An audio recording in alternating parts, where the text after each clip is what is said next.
one of the things I'm going to do as we go through the lecture is we're going to pull in some of the data that we know from feral cat colony research. So a lot of the social behavior data that we have on cats has been done in feral cat colonies or farm cat colonies.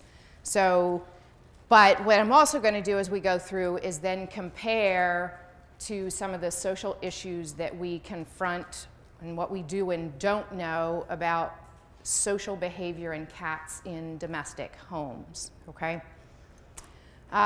So one of the things is, despite the fact that cats have been around for a really long time, we really don't have a lot of data on social behavior, and we go back and look at what is available on social behavior. Most of it was done, you know, back in the 50s and 60s, and again, they're done in feral cat colonies or single or solitary cats.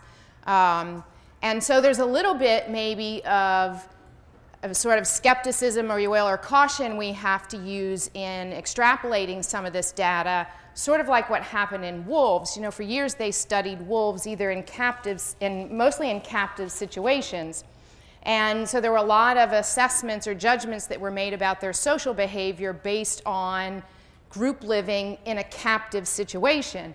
And when people finally took the time to go out into the wilderness and spend months or years getting wolf packs to acclimate enough to human presence that we could actually study wolves in their natural environment, we discovered that a lot of the information that we thought we knew about wolves was wrong. So we have to be a little bit careful with cats when we try to extrapolate information from feral and farm cat colonies for the same reason, because it's kind of really not a natural situation in some ways, all right? So what we do know is that their social organization is a lot more adaptable than we thought, because, you know, years ago when I went through my residency even, we were taught that cats were asocial, which even in the way they meant it to or implied that cats were is not a good terminology, because really when we use the term asocial, it means lack of social. And it's not that cats aren't social at all, but in their natural environment, they are relatively solitary for reasons that we'll talk about as we go a little bit further through the lecture. So what we do see now is a lot more group living because people feed feral cat colonies and because of, as I said, farm cat colonies. So again, these are not natural. They happen because there's an externally provided food source. So as I mentioned before, most of our studies on social behavior have been done on farms and in feral cat colonies. There's obviously been a lot of really good information that's come out of there, and information on cat behavior that we didn't have before, but as I said, we have to be a little bit cautious about extrapolating to other situations, okay? There are very few studies, literally like maybe a handful, that look at any aspect of social behavior in cats in domestic homes, okay? Like really there's something just died. All of my microphones just died.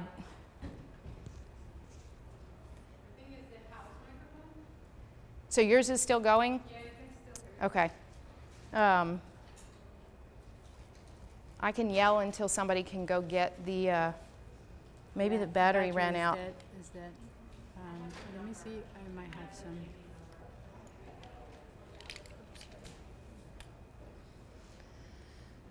Technology. All right, we'll go on and I'll just talk really loudly until we get batteries. So we're going to go through some developmental stages. I'm not going to go through every aspect of development because I really want to focus more on some of the social organization and what we see, as I said, in domestic homes and sort of some of our contemporary pressures for cats in homes. But birth to 10 days, the kittens are pretty poorly mobile.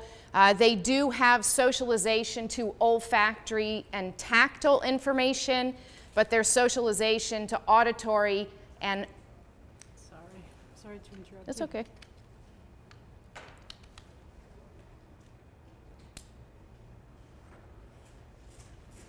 Hello? Good. Yeah. Thank you. Their socialization ability to visual and auditory information is extremely limited or non-existent because their eyes and ears haven't opened yet. By the time they're 2 weeks of age, most kittens have their eyes and ears open unless there is some type of developmental delay, for example, related to poor maternal nutrition or something like that. So this is really when a lot of our socialization starts in earnest, because now we have a full sensory profile that the kittens can experience, especially as they start becoming more mobile. All right? Just cute little factoid, the writing reflex in kittens starts around 4 weeks of age and then develops a little bit more as they get obviously more coordinated. Social contact with the queen is extremely important during their first 4 weeks of life at least. Kittens that are removed from that contact grow up and they tend to be more fearful of cats and people. They have slower learning abilities and they have what they call random locomotor activity. So this is less goal-oriented activity and maybe more what we think about sort of as like a restless pacing. So obviously when animals move around, most of the time if their behavior is normal, they're moving for a functional purpose. But sometimes we see animals that again sort of do this aimless pacing and it's not goal-oriented. And so you may see more of that type of activity in kittens that have been deprived of that social contact with their queen. So their senses, their vision, is very adult-like by the time they're about 5 weeks of age. They are dichromatic like a lot of our mammalian species, so they're basically essentially red-green colorblind, so they see pretty well in the blue, yellow, green spectrum. They do have good low-light sensitivity, like, again, a lot of our predator mammalian species, so they have a really high concentration of rods in their retina, which are low light and motion sensitive, and a lower concentration of cones, which is what are used for more acuity, visual acuity and color vision. Audition, again, about 3 to 4 weeks of age. They're very adult-like. Cats have one of the widest auditory ranges of some of our mammals. So the low end is about 20 hertz, and the top end, depending on the reference you read, they go anywhere from 85 to 100,000 hertz. So this is well above the hearing range of humans, but very much into some of the ultrasonic range that might be useful for predation. So the ultrasonic mouse squeaks and vocalizations that they do, this is likely evolved because of their prey species. So around 4 to 5 weeks of age, the kitten's mother begins bringing prey items home. And they first bring dead prey home and let the kittens play with it. And over time, they start bringing prey that's basically a little less dead, and then encouraging the kittens to kill prey on their own. So this is also around the time they start beginning to eat solid food if they're in domestic home. And as I said, beginning onset as they get a little bit older of actual prey killing on their own. So while this is a natural behavior for cats to hunt, there is a very strong learned component to it as well, not only in prey choice, but also in technique and efficacy in actually killing prey. So kittens tend to focus on prey items that their mother does, all right? And that's partly because of what she'll bring home to them, but partly because of olfactory cues and things that they're exposed to during lactation. So when mother or queens go out and hunt and eat rats or birds, or maybe they focus on rabbits, depending on the environment that they're in, there are olfactory cues from that that are transmitted to the kittens during lactation that basically create a familiarity to that prey species, and it will draw the kittens more towards those type of items themselves. What happens then with indoor cats who are raised in apartments or inside small buildings? What happens to them in relation to what? How do the kittens learn to do all this hunting So kittens that are raised indoors sometimes still have opportunities for hunting, play behavior to some degree. If they're indoor-outdoor queens, sometimes they still bring prey species home, and they may not actually be as efficacious at prey killing as if they're born outside in a more natural environment. So like I said, this isn't an entirely learned behavior. I mean, there is natural predatory instinct there, but it is refined by experience, just like a lot of the behaviors that our animals show. So nutritional weaning is complete by around 7 to 8 weeks in cats, but social weaning occurs around 4 months of age. So these are the gaps. This is one of the problems with a lot of our domestic species, is that we tend to rehome them or separate them from their mothers when they're nutritionally weaned, and then we miss this gap where there are a lot of psychological lessons and social lessons that occur, because psychological weaning always happens well after nutritional weaning does, and sometimes those gaps are quite wide depending on the species. So again, in cats, around 4 months of age. So social play in kittens begins around 4 weeks of age, escalates over time, but then after about 12 to 14 weeks of age, it starts to decline a little bit. And this doesn't mean that cats don't play with each other anymore, but sometimes after this age, we actually start seeing a little bit more, not competition so much, but irritation through play, or a little bit more aggression in play, or avoidance of some of the other cats or the kittens, or less, like I said, tolerance to some of their interactions. And part of this, of course, is starting to gradually set these kittens up for their dispersal from their natal units. We'll talk about that a little bit in a while. But again, their natural environment is a relatively solitary existence, so there is this gradual trend for them to perhaps be less likely to play with each other, or for the play to take a different tone.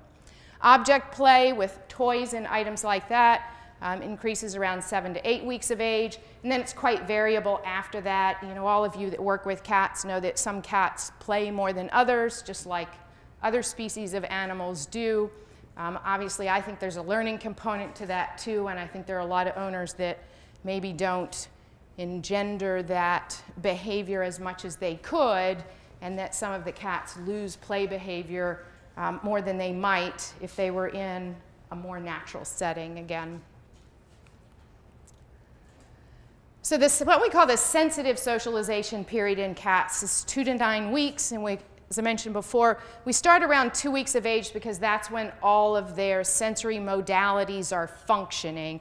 Again, it doesn't mean there isn't any socialization happening prior to 2 weeks, or that any socialization happen after 9 weeks of age, but this is sort of their peak period for being receptive to new experiences and stimuli without having competing neophobia, making those introductions more difficult.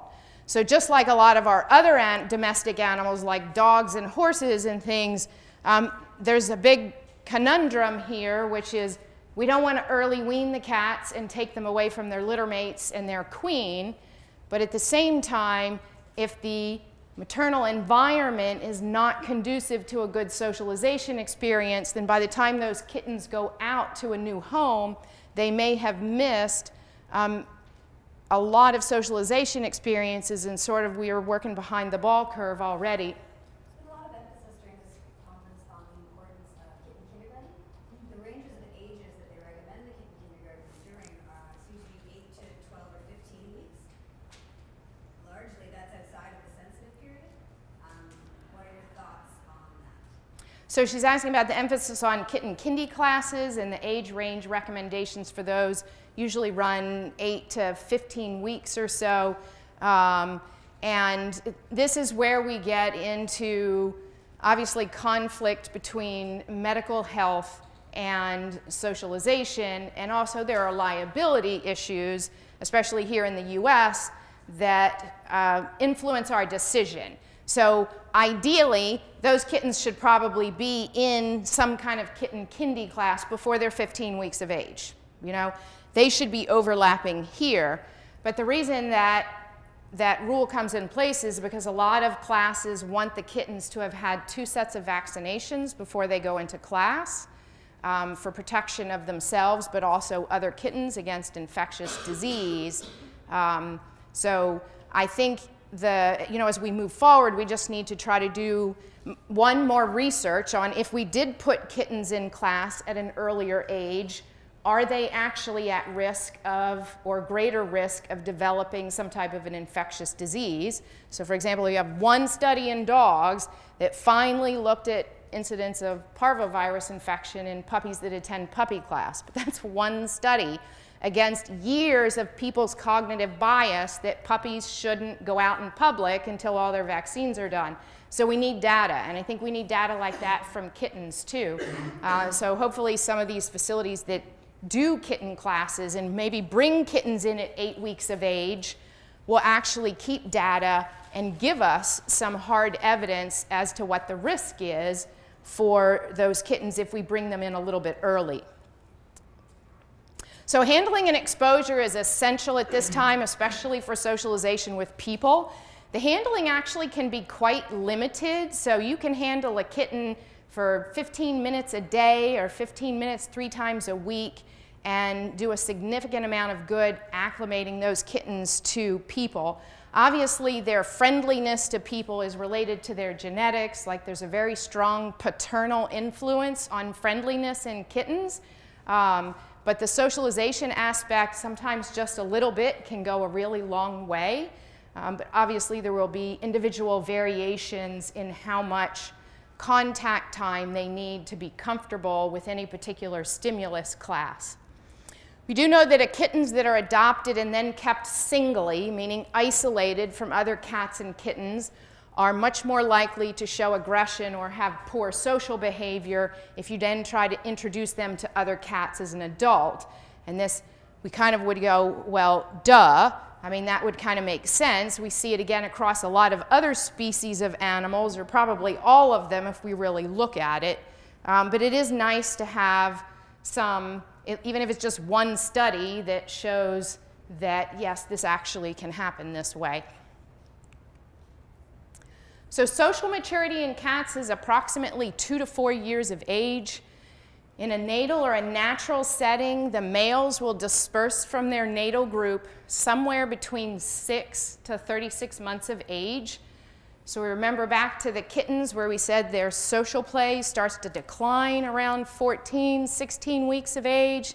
You have psychological weaning around 4 months of age, and that's to set those kittens up for that dispersal from the natal unit, okay?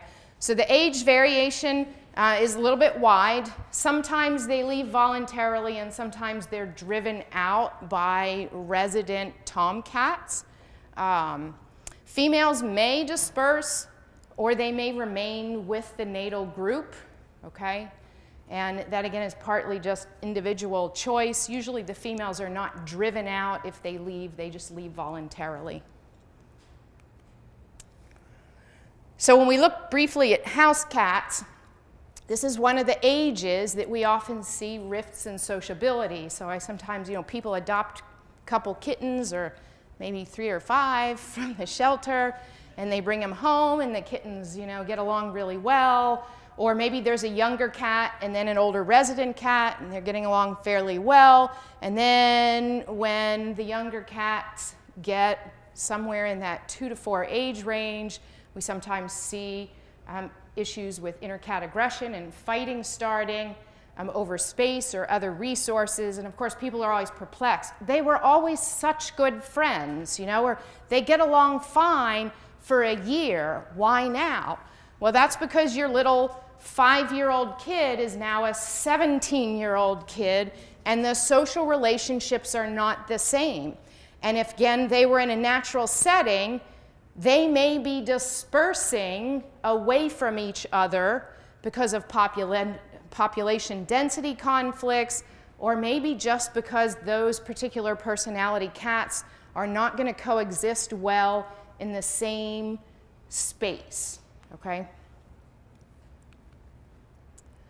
So the African wildcat is the ancestor of our domestic cat, and the African wildcat is solitary. So outside of breeding season, they basically live and hunt on their own. They raise their kittens on their own, and we don't see this group living situation. And that's why I said before, we originally told people or learned and said that cats were asocial because even domestic cats were relatively solitary in a natural setting, given the division or the distribution of food sources. So the reason we have increased group living in cats, as I mentioned again, is because we now have feral cat colonies, and we have farms, and we have other situations where there are artificial food sources that bring the cats together, okay? So now the cats have an adaptation to an artificial environment, and we start to see group social living with these feral cat colonies. So again, in a natural setting, the females may be group living, and again, these are usually colonies, not individuals, and the density of their populations is absolutely affected by food distribution, because that is what is drawing them together, okay? So if they are subsisting only on prey, they are going to be solitary living for the most part. Occasionally, two related queens may communally raise their kittens together, even if they're existing solely on prey, but you're not going to see 10 female cats in a group living together if they're hunting mice and birds, because the food density isn't high enough to support cats in that close proximity, okay? If the food's clumped, then we see group living cats, okay? The male distribution is based on the female distribution, so if the females are spread out, the males are going to be spread out, and if they're in group living situations, you will see males in closer proximity, but it's not like you're going to have 10 males, intact male tomcats, adults, living in the group together. There's usually one or two, maybe, some out in the periphery, but really they're kind of spread out because of intermale competition. So these are matrilineal groups. They are kin-related. They are related females and their young offspring, so sisters, aunts, grandmothers. They are hostile to outsiders. So even our colony cats are hostile to outsiders. And it takes a long time for them to accept a strange female or male cat. And sometimes that individual is never accepted into the colony. Group living cats do have preferred associates, so they have cat friends. That these cats will be in closer proximity to each other, they hang out with each other more, they groom each other, sleep together, and they may, again, communally raise their kittens in a communal nest. So there may be like two litters that were born at similar times in a nest together, and the queens will take turns nursing them. But again, these are your generally genetically related cats.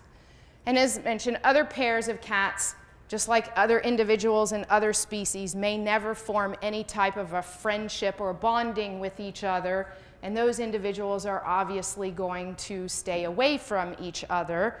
And if there's enough conflict, one of those individuals may actually leave the group altogether. So colony members allo-rub and exchange scent. And there's the hypothesis, at least, that the colony odor, that there may be a colony odor, so some type of a similarity across all the cats that helps the cats identify who is a member, because you have to figure if there's 30 cats in a colony, cats certainly can have probably kitty facial recognition. I mean, they obviously can see individual aspects of other cats, but there has to be another way to recognize individuals that you may not have contact with very often. And so this is one of the the bases for some of our interventions with fighting house cats, where we say, you know, take a cloth and you rub one of the cats down, and then you can move on and you rub the other cat down and the other cat, and you basically try to cross-exchange scents across all the cats.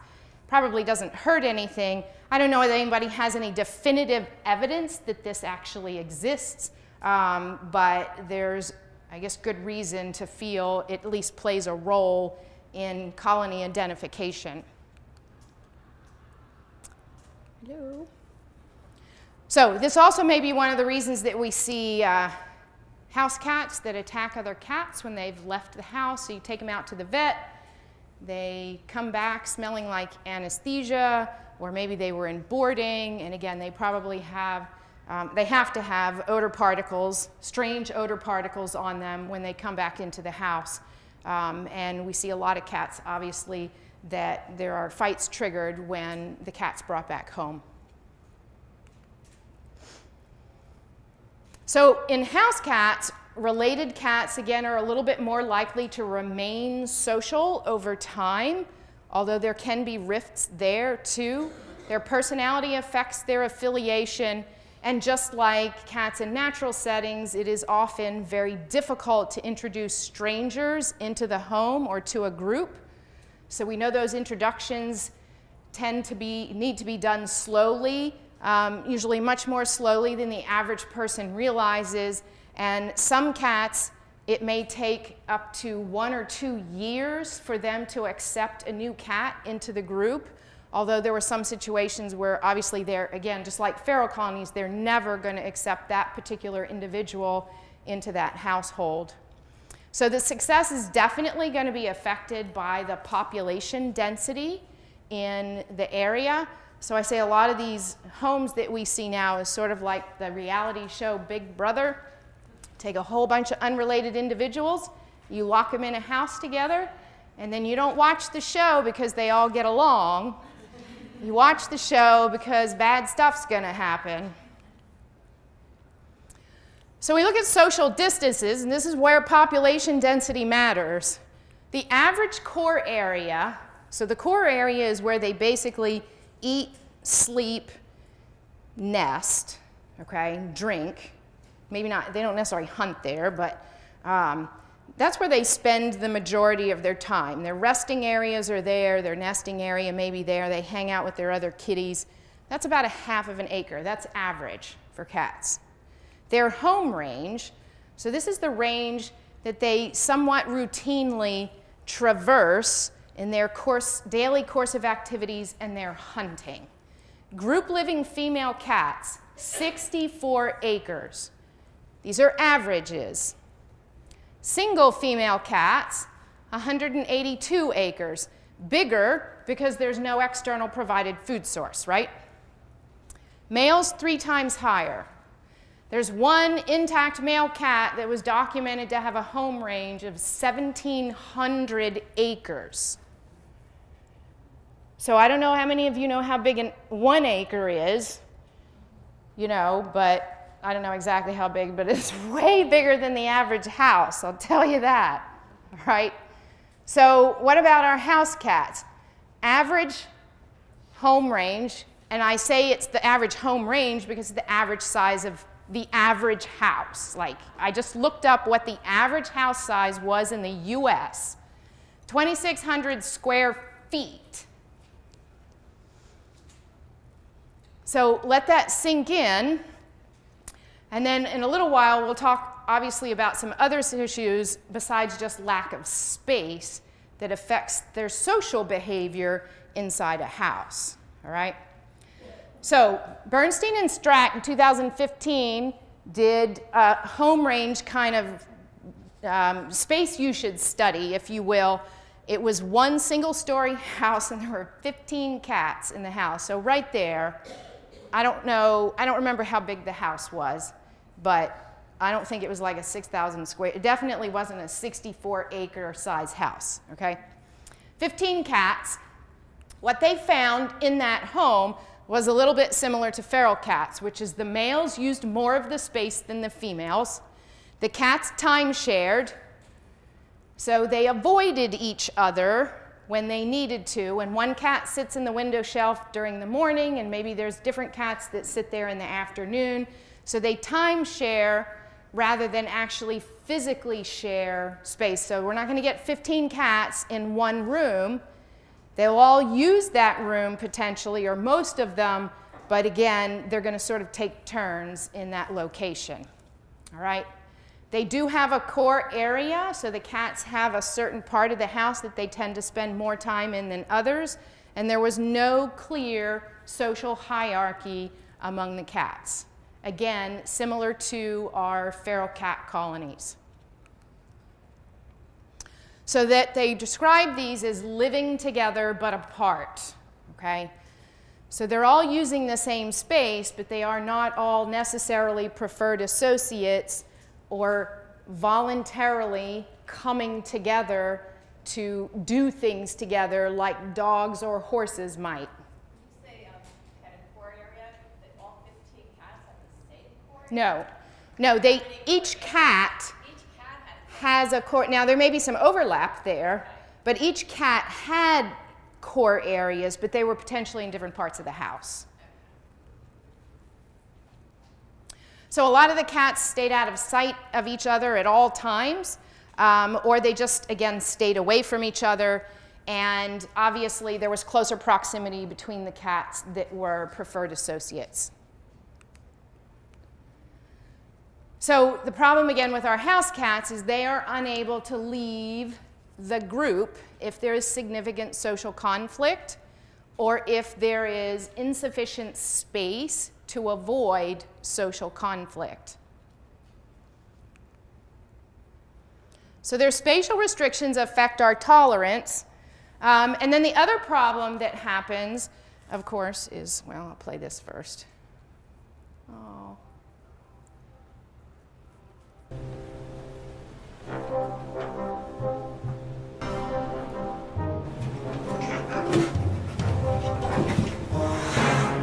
Is that owners tend to clump resources together, you know? How many times have you gone into a house, you ask somebody, well, how many litter boxes do you have in the house? And they're like, oh, you know, I have 5 cats and I have 4 litter boxes. And you're thinking, well, that's pretty good, actually.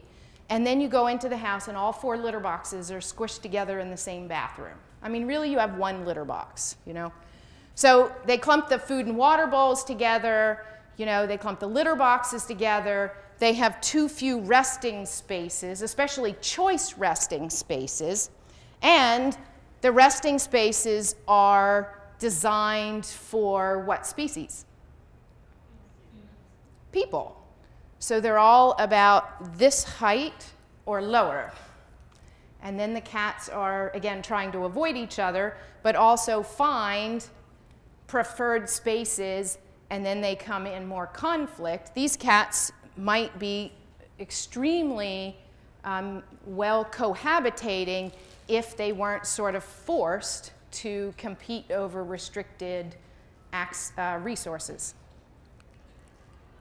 So this is what I see now when I go. I do, most of my cat cases are house calls because that's what just people choose. And this is one of the reasons, is because, you know, back when I started doing this years and years ago, you know, the average person had 1 or 2 cats.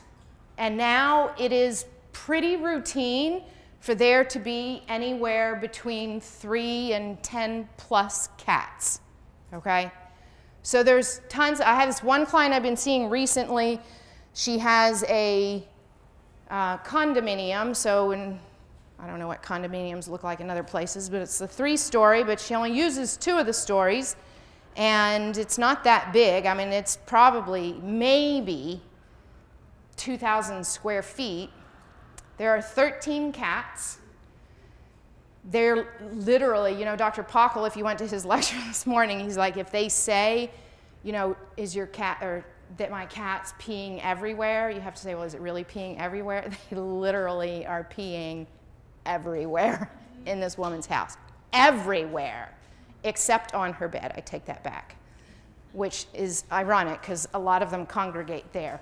But literally all over her kitchen counters, her dining room table, all along the windows and the floors and on the bookcases. I mean, literally, she doesn't speak English, but she just went around the house and she goes, pee-pee, see, pee-pee, see, pee-pee, see, pee-pee, see, pee-pee, see, and I'm like, I get the message. It was everywhere. And of course, there are all these pairs of cats that fight with each other. You know, not like outright, necessarily knockdown, bloody stuff, but a lot of conflict in the house. And I'm like, you know, the fact of the matter is, there's not enough space. There's too many cats. She loves the cats. She's got a bajillion cat toys. Has nothing to do with how much she loves her cats or how much she's trying to willing to do to provide for them. But the fact of the matter is the population density is like a prison. And you know how much violence there is in prison, and it's not just because they're criminals. It's because they don't have behavioral choice, and they're smashed together in very small spaces, you know? So this is the new trend, at least in my area. How many of you are seeing similar trends in your area? No, really? It's just like, huh? Only through the law enforcement? I don't mean prisons. I mean like multi-cat, like, yeah. I mean, and these aren't, I mean, this is probably a hoarding case, but, you know, they're not quite hoarding cases yet, but there's still a lot of cats, like not, like I said, one or two that we used to see, okay? So social hierarchy, in males, it's related to territory and female access, okay? So it's not a social hierarchy, if you will. It is, this is my area, and these are my girls. And wherever the girls go, like if the girls all decided to pack up and move, he would go, and those are still his girls, and then he would just conflict with other cats that happen to be in that area. So usually there's one dominant male in a feral cat colony, and then there may be 1, 2, 3 ancillary subordinate males that sort of linger around the edge as well. There is no well-delineated hierarchy in female cats.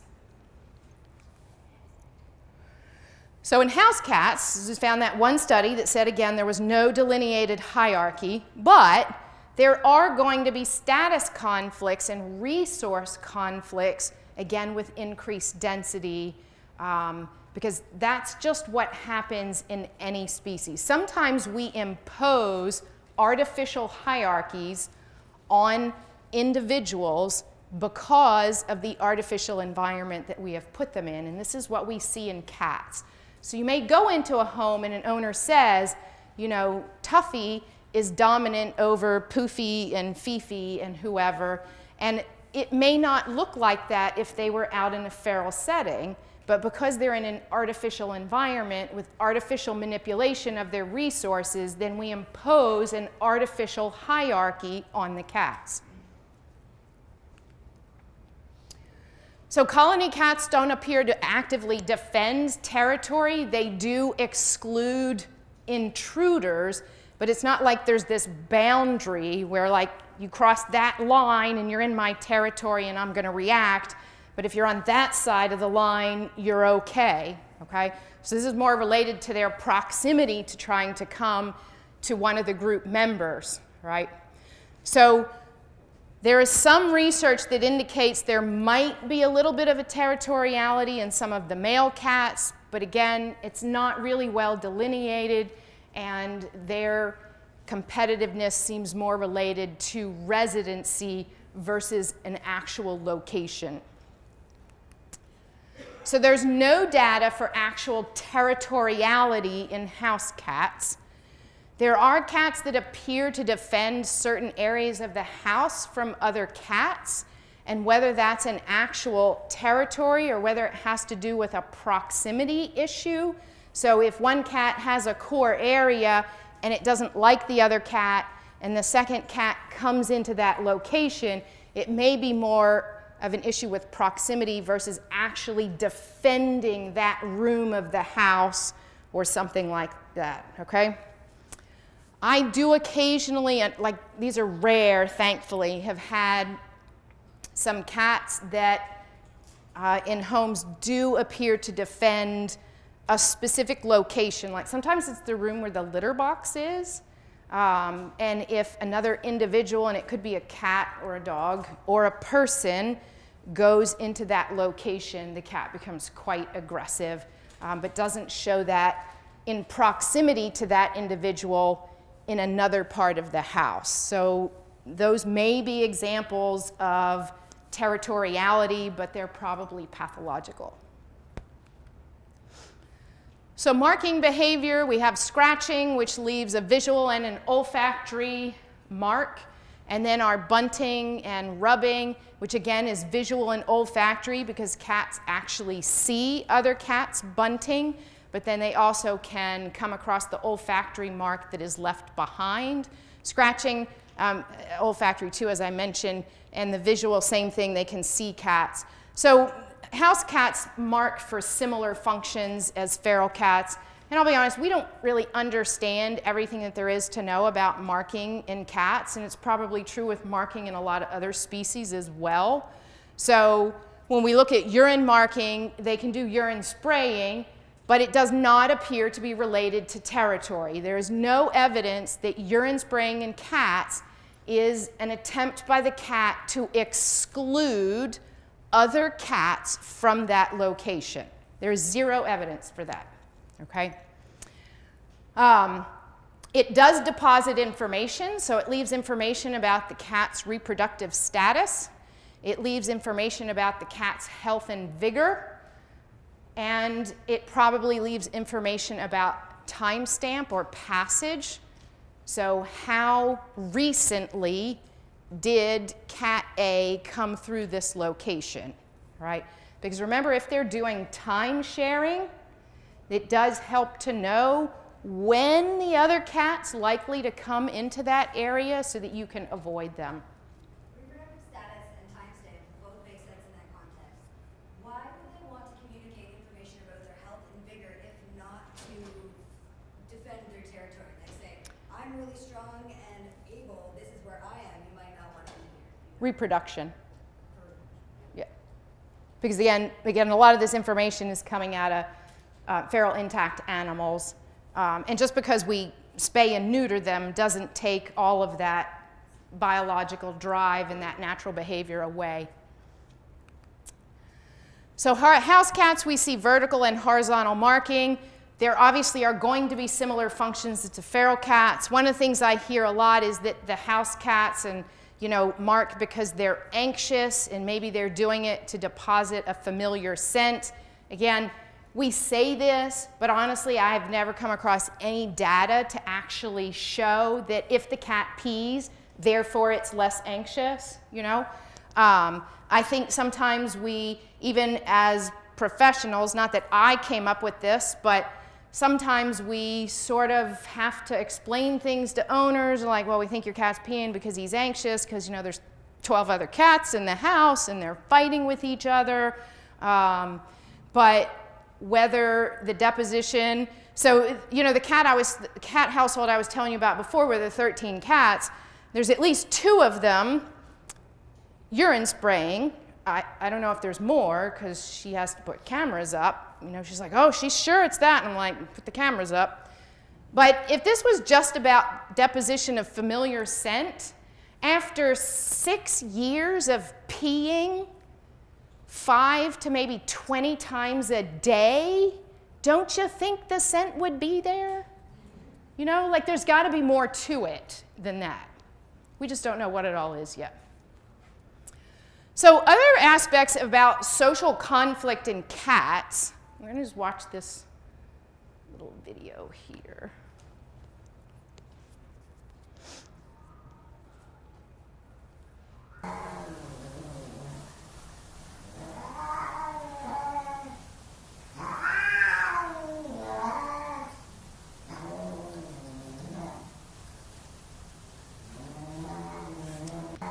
Longer than that, sorry.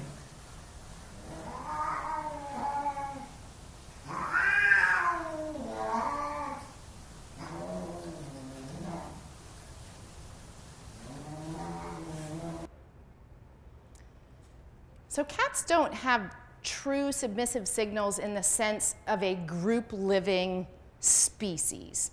They do have retreat and withdrawal. So when you look at solitary living species, they don't have the same well-developed social signaling that we see in group living individuals.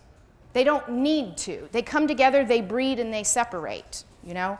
So if you see a person once every 6 months or whatever, and you're briefly together for, it's like family vacations sometimes, really short ones, like you go see your family or a friend that you don't particularly care for that much, and you're like just there for a couple hours, great, nothing's going to happen, you leave.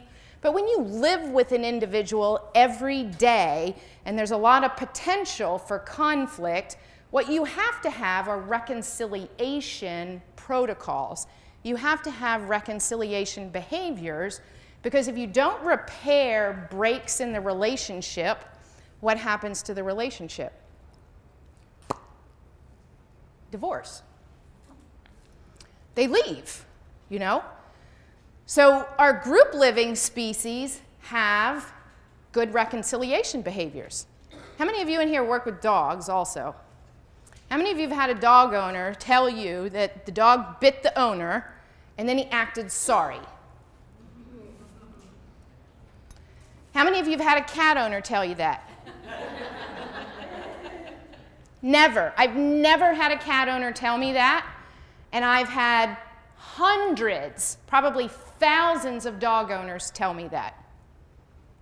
That's reconciliation behavior. Just like with your relationships, you get in a fight, at some point you make up, you say you're sorry, or you do something to kind of repair the bond, so you can kind of go back to where you were at least, okay?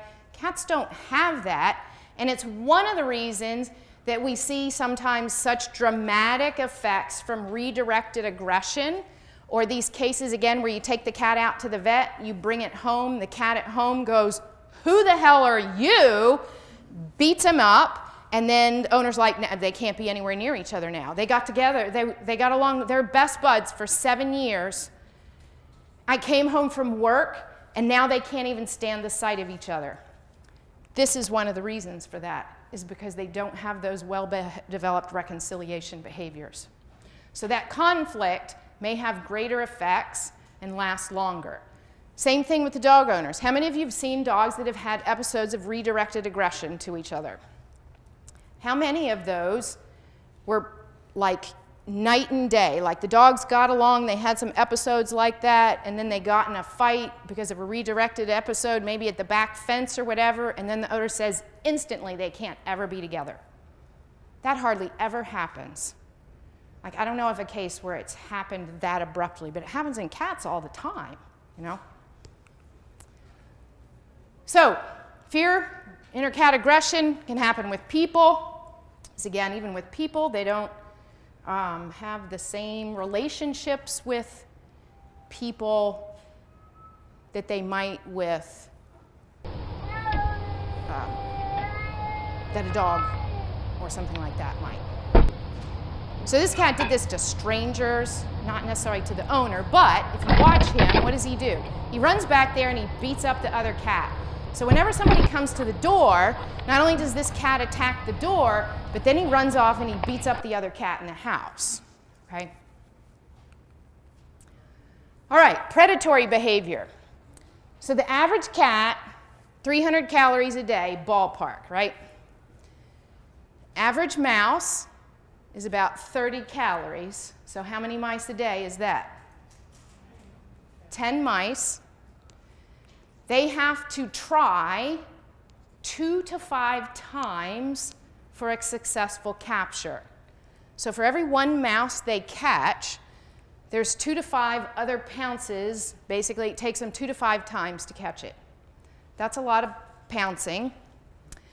And then they spend approximately 40 to 70 minutes catching one rodent on average. So 10 rodents a day, if they're mice, 40 to 70 minutes per rodent, 2 to 5 pounces a day. How much time is that? A lot.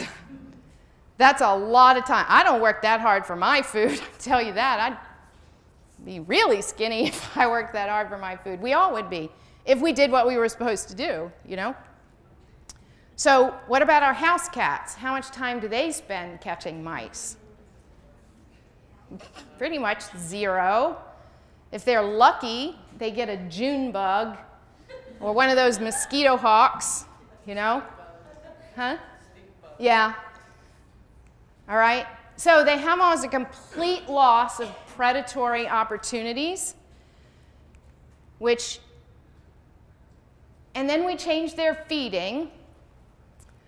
So in natural environment, even if you feed cats, like if you put a cat in a laboratory and you free feed a cat in a laboratory, the cat will eat 10 to 16 times a day, which kind of mimics 10 to 16 whatever mice, lizards, birds, or whatever a day. I mean, like, it makes complete sense, all right? They're going to eat a little bit, a lot throughout the day, all right? So then we change what they eat because cats are live prey eaters. So except for some of the big cats and maybe the occasional domestic cat, they basically kill it and eat it, or they kill it, leave it on your doorstep or your pillow or whatever if they get one, and then never eat it, right? Because cats don't always eat what they kill. But what they don't do is kill a mouse, leave it in the floor, come back hours or a day later and finish it. Because they don't eat dead stuff. What do we feed them? Dead stuff. It always cracks me up when people come in and they're like, I go into the kitchen, there's food in my cat's bowl, and he goes, "Rah, rah, rah, rah, rah, rah, rah," and he gets so excited when I get the food out and pour it in his bowl, even though there's already food in his bowl. And I think they do that for 2 reasons. I think, one, they do it for the social interaction. And I think, 2, and this is just me, I have no data to support this whatsoever, I think they do it because it's the one time the food actually looks alive, is when it's actually falling into the bowl, you know? It's like fresh and alive, and if you eat it quick, you know? But then once it lays there for a while, it's dead, it's carrion now, and now the dog just needs to eat it, because that's what dogs do, you know? So what we also know of house cats, cats under chronic stress basically show less behavior. So they show a lot more passive behaviors, they may show fewer maintenance behaviors, and they show less behavioral variability. And here's where I think we really run into a huge welfare issue with all of our house cats, which is the house cats that show overt problematic behavior. They're destructive. They claw the furniture. They pace around the house and they vocalize, okay? They attack the other cat. They attack the owner, all right? Because what's the only moving thing probably in the house? Are the people, okay? They're just giant rats a lot of times now. But, so there's clearly a problem. And those people call you. What about the cat that is equally distressed and it lays on the bed all day? You don't get called about that cat, and the owner thinks everything's fine because the cat doesn't exhibit any problematic behavior. And I go into some of those homes, and there's like a 6-year-old cat in the home, and I'm like, well, what kind of toys does he play with? He doesn't really play with toys. I try occasionally. I'm like, a 6-year-old cat should play with toys occasionally, if nothing else than to mimic predatory behavior, which would be what would keep the cat alive if he was out in the wild, right? So now we've lost these behavior patterns, and it's not because the cat's so happy he just lays around and does anything. I think it's because, and there's some data to support, that it's because these cats are under chronic stress. And what do sick cats do? Do they race around the house? Is that how owners know their cats are sick? No. They get the sick cat posture, and they go hide somewhere, and they lay around. So if that tells us the cats are physically sick, why isn't it telling us that the cats are behaviorally sick also? So we need to do a better job, all of us, I'm not just talking about the people in this room, but letting people understand that indoor cats have welfare issues that may not be readily obvious, okay? Questions? Oh, I'm right about on time. I've seen a lot of what seems to be resource guarding of the owner. I've had cases where the owner gets new cats and he has the new cat on the lap and the resident cat walks in and the new cat attacks that cat. Twice the new cat had been to the vet and to see, and I have a case now where the kittens are now 2, the original cats are both 4. They all sleep in the bed with the owner, but recently, well, probably for these last several months, the old 4-year-old female cat every night goes down and pees on the kitchen counter. So I'm wondering if you've seen that where the owner is the resource. Yeah, she's saying she's seen some cases where she thinks there's basically resource guarding of the owner, and absolutely I've seen that, and I still think a lot of that comes back. You know, our cat cases, you know, we have a lot more indoor cats now than we did. I mean, back when I started doing this, most cats were indoor-outdoor, and now they're mostly, like I hardly ever see an indoor-outdoor cat. They're almost all exclusively indoor, and we see different, I at least see slightly different behavior problems. Like I see things like that now, which I would never have seen before. I would never have seen guarding basically of a resource guarding attention from the owner. But when you look, and we'll talk about this more if you stay for the enrichment lecture, but if you look at what our house cats are dealing with now, their resources are so limited. They're going to probably start competing over things they never did before, because what kind of stimulation do the cats have? You know, if you're lucky, an owner plays with the cat once a day. You know, I would say my average owner plays with the cat, if we're lucky, once a day for 10 minutes. The ones that do it like 30 minutes or an hour every day are not the norm. Well, they do, but they're not the norm. But then you look at the hunting profile of the cat. Like, what else does the cat have to do except guard attention from the only interactive source the cat may have? So I'm not actually shocked that we're starting to see things like that with our indoor-only cats. How have you dealt with that? At private time, I shut the door and be with this one cat. Yeah, and the other thing, you know, with almost all my cat cases, there is an extremely aggressive enrichment program put into place. So. You had said that when the cats go to the vet, they come home and they're also not recognized. I agree, you see that behavior. She said when you take them to the vet and they don't recognize each other, you know, because they come home smelling different, is it smart to take them to both to the vet? I don't think that's all. I think in some instances that might help, but it might be unnecessary stress for the cat that's going for no reason. So usually what I typically tell owners to do is when you bring the one cat home, we segregate the cat in a bedroom for a while, especially if there was any sedation involved. I want to make sure the cat is fully alert and mobile before you put them back together. And they can do the, you know, cloth wiping stuff. And depending on the sensitivity of the cat that was left at home, we keep them separated anywhere from an hour or 2 to maybe even 24 hours before we sort of let them back together. So we just kind of let things settle back to normal before you introduce them back in. It's not really a question, but sort of following up on that. I think actually taking both cats at the same time to the vet made things way more stressful.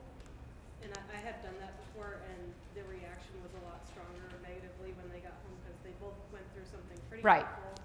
And they both smell weird, and it was just uncomfortable. So I would just stick for one cat at the vet at a time, and then slow reintroduction. Yeah.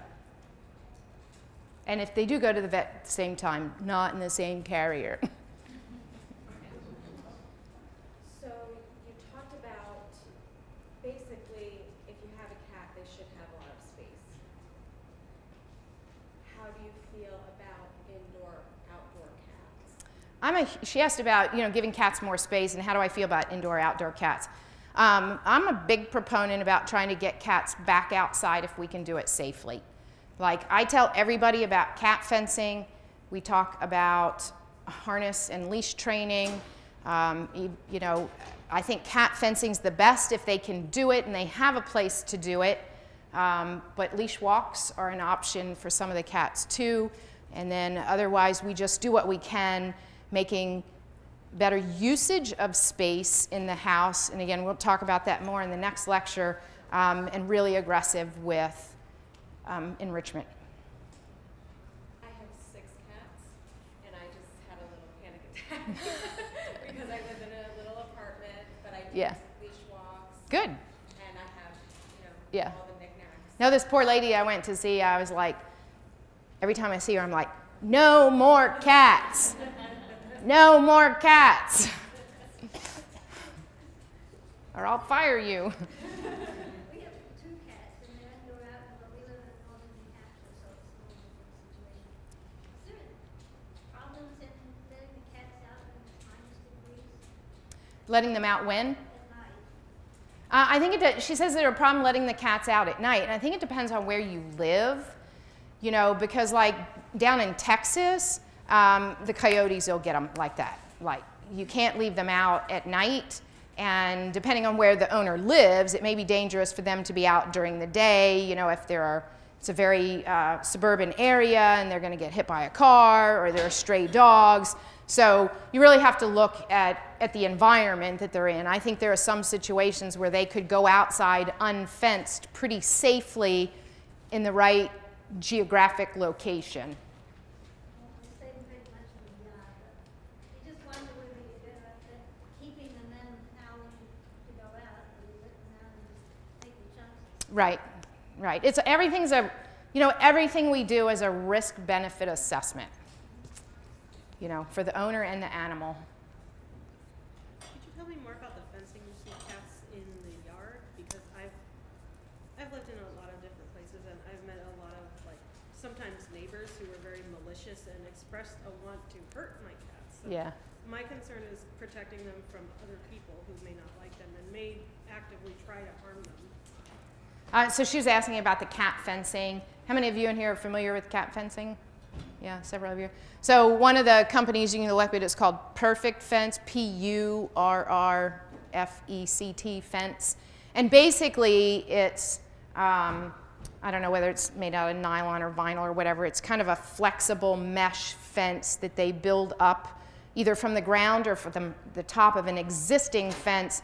And then it's angled in at the top, kind of like prison fencing, which I guess in a way it is, to keep the cats just from climbing up and over. And so it helps limit the cat's ability to get out as long as they can't get up on a tree or something and then jump over the fence. And it does to some degree help limit other animals getting into the yard. Because obviously even if your cat's safely contained in your yard, if the neighborhood FIV positive cat or Feline cat jumps in your backyard and bites the snot out of your cat, that's not exactly what we want either. But again, you just kind of have to weigh the risk and benefit of whatever intervention that they choose to try in that particular home. So it's not a secure protection, it's just a limiting of vulnerability? Well, some of the fencing, depending on what the yard area looks like, like the cats will never get out of it. Really, the risk for the cats getting out of the fencing is if there is an obstacle inside the yard that is tall enough that they can climb up and then leap over. So it's not appropriate. It won't work in every home, depending on what the home looks like. But there's a facility at Texas A&M. It's a retirement home basically for animals where when their owners die, they put in their will for their animals to go live here. So they have a yard that is fenced for the cats, but there's no trees or anything, and the cats can't get out because there's nothing for them to climb out on, and they can't get over the fence. So those cats never get out, and they go out in their little cat yard and hang out and lounge and stuff. So it just depends on what else is in the environment that they might be able to use to boost over, you know. So there's not a perfect solution for every situation. Do they ship them like prey usually? Well, you know, the nice thing about the cat fencing, and this is one of the reasons I like cat fencing versus like the catios and stuff, or those, you know, habit trail looking things, or, you know, for me, that's like window shopping, and I can't stand window shopping because I don't like going and looking at a bunch of stuff I can't have. Like, I want to be actually able to get it or handle it, and so the catios for me is just like a window. Like, the cats don't actually get to hunt, and so this way, whatever gets into the yard, whatever flies or crawls into the yard is fair game. You don't have to dump extra stuff in. Oh, you could if you want, so, you know, but you don't have to. All right, we're going to close this one for now. Thank you.